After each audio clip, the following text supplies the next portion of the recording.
Oturup oýlanýan durmuş ýoluna, köne dünýäň çalýan şol bir sazyna.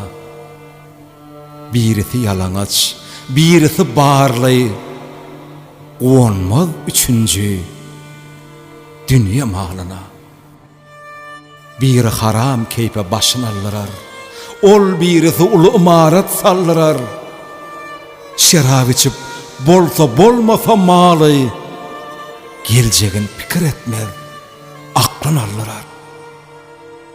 Biri yalan sözläp güler ýüzüne, kalbyna haramlyk yollaş ödüne. Ol birisi dünýäň geçerini bilip gözlerin oýnadar, özgän gülüne. Lewiz näme, edep näme bilmezler. İnsan ykbalyndan haýyr gözlerler. Allah'ını ýatlaman süýtkorluk bilen gazanç edip ahir yetin beklerler. Bilmedim men ykbal oýun edýämi, bu köne dünýäniň ömür sanyndan oýlanýaryn, emma jogap tapamok. Huşum gidýär sorok jogap dagyna.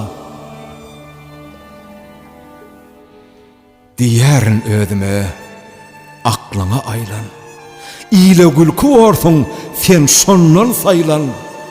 Beýhuş bolup süýji sözleň güýjüne allanaymy oýlan, ýene de oýlan.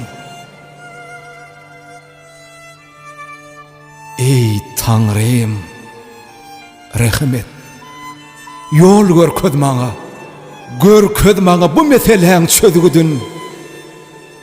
Sakla meni biedeplik pälinden, düşürme awraýdan, iyiliň gözünden.